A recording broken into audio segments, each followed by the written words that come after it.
Okay, this working? It's working. Wonderful to be here with you all. Hey everybody, my name is Mitchell Amador. I'm the founder and CEO of Immunefi, and I'm going to tell you a little bit about how vulnerable your Web3 is, a little bit about the security of our industry, what kinds of vulnerabilities we have, how they work, how you can defend against them, how you can deal with them, what we found to be actually effective in securing the industry. And then at the end, I'll show you an example of a real case that walking through the same POC I received from an amazing white hat that would have allowed him to destroy billions of dollars from one of the most well-known projects in the world, so that you can see how this stuff actually rolls. Thankfully, we will not be showing you the war room and incident response that follow that. That would be too stressful. But we will at least see how that particular sausage was made.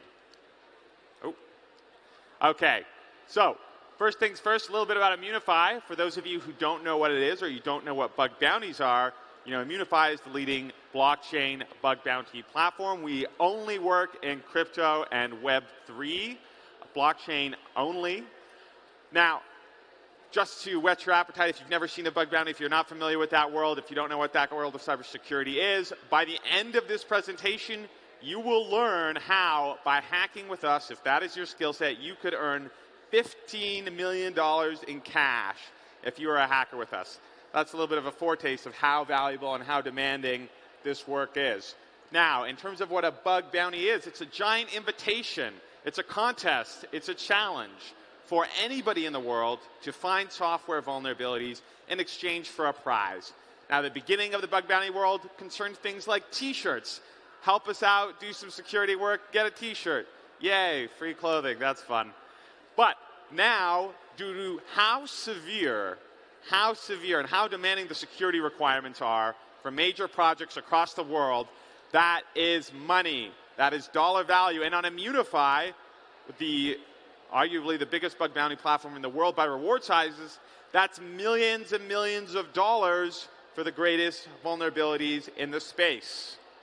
Right? And it has to be that way. We'll dive a little bit more into that later.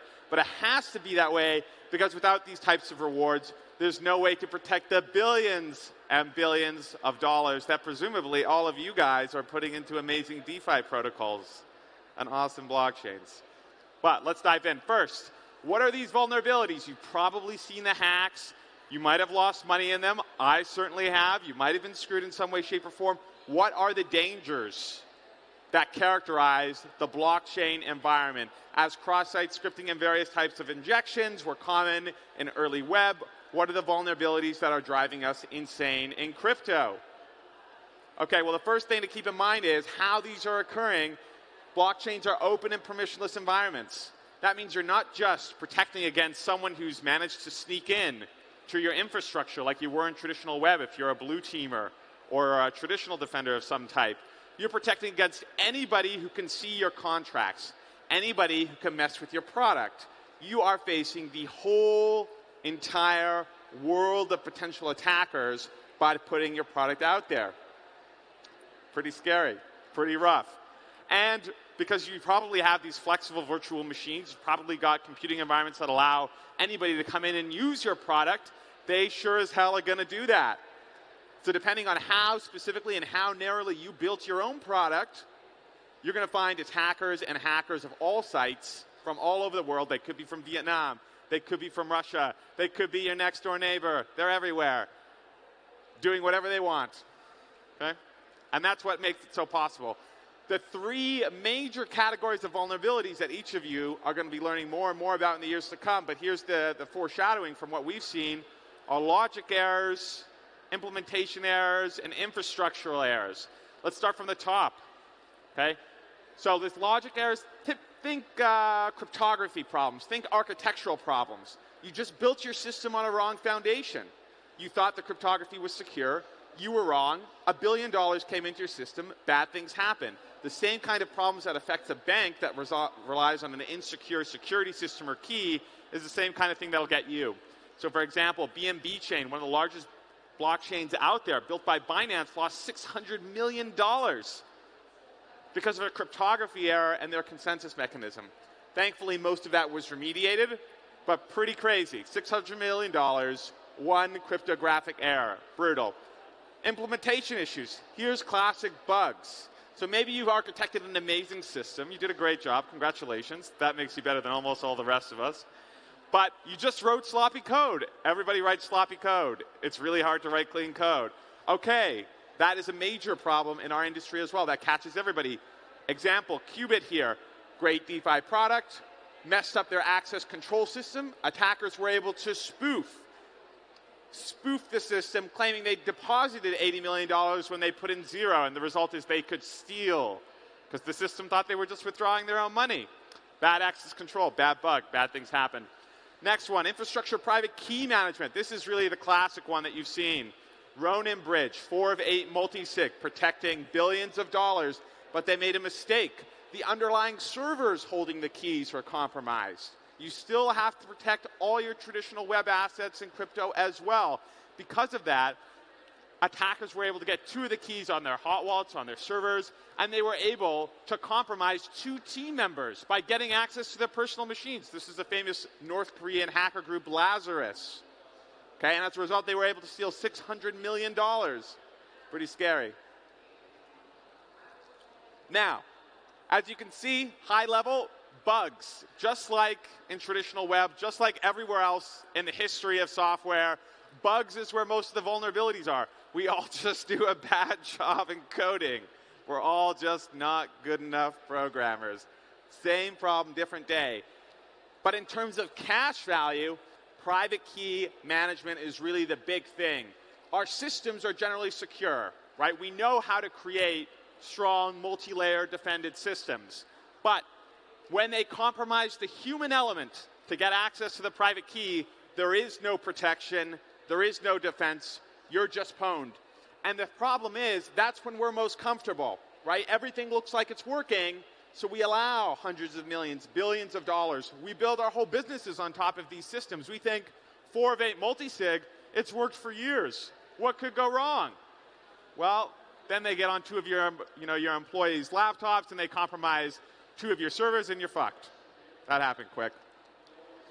So, quick high-level overview. Remember, understand, infrastructure, private key management, number 1 for each of you personally. Manage your keys. Know how you're doing. For the infrastructure you're building, think of this first.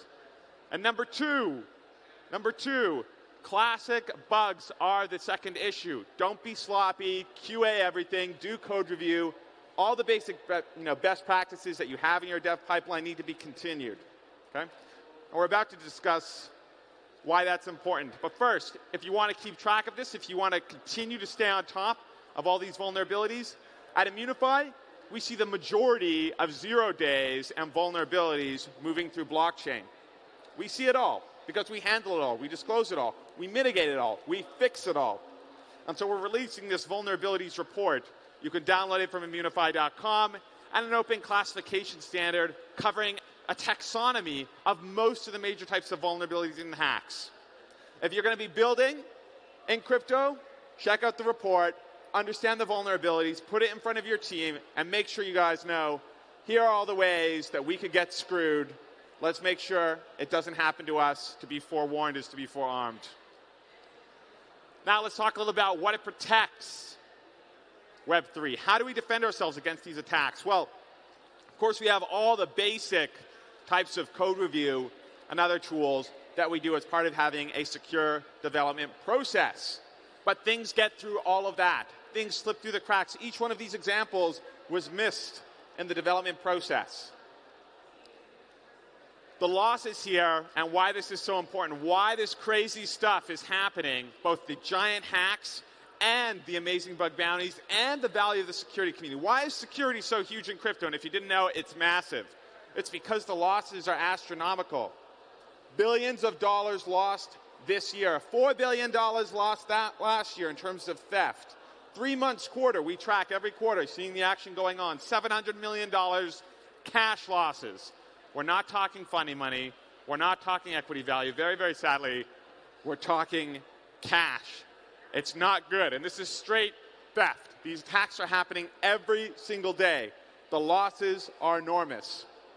And the only way to prevent these losses is to find these vulnerabilities in advance. And the only way to find these vulnerabilities is to create correspondingly powerful incentives. And that's why we exist at Immunefi. This disclosure cycle is the thing that's protecting Web3 on a daily basis. High-impact disclosures, okay, showing the effectiveness of open security postures to the whole world. Let everybody protect everybody else. Driving big payouts, giant bounties. Attracting the security talent from the rest of the world. We're growing hugely. Yes, we have attackers from all over the world, but we have defenders 10, 100 times in number from all over the world as well, protecting every single project that runs a bug bounty program. And it's getting better by the day, and every major payout is compounding it. And these payouts are huge. Here's a few. These ones just from last year and this year. Polygon, $2.2 million, single vulnerability. Aurora, $6 million, one bug report, one event. And of course, the largest in history, Wormhole, $10 million, a single vulnerability. We'll be touching more about this later, for saving billions of dollars in value.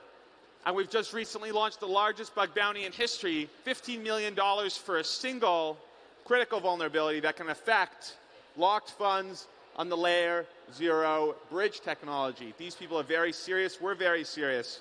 Paid out almost $100 million in bounties to date, and those numbers are growing fast. These could be yours. You wanted to learn how to make $15 million? This is how you do it. Okay, let's talk a little bit about what one of these cases. We're going to go through that 10 million case so that you can see how shocking, how dangerous an environment it is to be operating in this space. We're going to pretend to black hat and destroy $1.8 billion. This is not a hypothetical case. This is a vulnerability that came to us, that we rewarded. The white hat earned millions upon millions of dollars for this find. It could have been executed. Indeed, it was packaged, ready to go as an exploit, to be executed on a moment's notice. Thankfully, guy was a real good guy about it. I would have been a sad panda with all the money I had in that system. But he did his part. Now, quick overview before we get there, and it's going to be simple, it's going to be effortless, it's going to be light, it's going to be shockingly simple given the amount of value at risk. A little intro to proxies. I'll save most of the technical stuff. We'll just talk in terms of analogies. So the simple version is a proxy contract, and it points to the contract, the implementation contract, which handles the operations. It takes command from there. Think of an ATM that can only communicate to one teller in order to execute different financial changes. Okay? Now what happens is it's an open permissionless system. The creators of the ATM and the implementation contract had an access control issue. Other people could send their own contracts, could mess with the implementation contract and execute their own, allowing the proxy contracts to call that and change its functions. Now, there had not been any serious cases of vulnerability. They had surfaced and identified all the different attack vectors in terms of theft, so they thought, well, there's no real risk here. What could possibly go wrong? But one attacker was very, very clever. He realized he could trick the implementation contract. He could trick the teller into telling the ATM, hey, look, you need to point to a new teller from now on. That's the command that you're going to give. And the teller would accept, and indeed it would.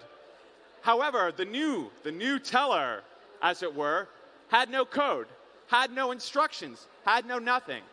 And so the result of that change, if executed, would result in the total bricking of the system, frozen, no way to update. It's on-chain, it's immutable, so you can't go back and change it later. It's just done.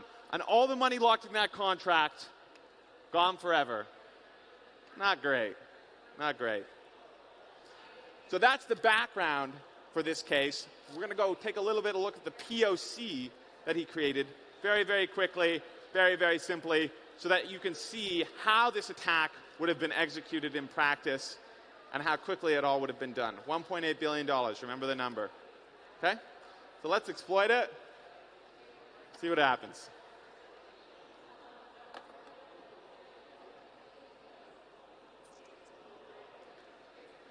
Okay, could you put it to my computer? Nothing special. We're going to run this POC created by the attacker. And that's it. and a very simple change, trivial change. For those of you who are familiar with Solidity, it's childishly simple. Just a few lines of code. Of course, the actual POC is a bit more complex. So we have that online at Immunefi. If you want to go see our POC templates, you can go and see what he created, how he did it, take inspiration from it for yourself. We package all these exploits and give it away to the security community if they want to use them. But in this particular case, all the attack ended up doing was changing the Guardian address. And as a result of that, the contract is bricked, no money can move, and all money in that contract, $1.8 billion, cash value, United States dollars, is stuck forever. Now, thankfully, we owe the White Hat a lot. He prevented this incident from occurring. He saved a lot of people, and he's helped a lot of people since then. And for doing that good work, he's become a multimillionaire. He earned $10 million off this report, and he's earned millions of dollars off other reports. This is the security world we're going into. But while it's expensive, while it's scary, while it's difficult, it really, really works. This attack would have taken milliseconds to execute, but because of the good work of hackers like this guy, the entire community is safer for it. And we're handling cases like this each and every day to keep the community safe. It's working. It's getting better. And my invitation to all of you as a builder, use bug bounty programs, Immunefi, we're here to help. And as developers and security personnel, learn, contribute, report, disclose, make the world safe. If you do it, you will be well rewarded. Okay? That's the long story short. Hopefully I've given you a little bit of insight into how security in crypto is working today and what you can do to protect yourself, what the major classes of vulnerabilities are. And remember, all the information here will be available to you guys on Immunefi. We are happy to provide and teach you everything you could possibly learn about how to protect against the vulnerabilities, about how to protect the community at large, and basic best practices. So with that being said, stay safe, everybody.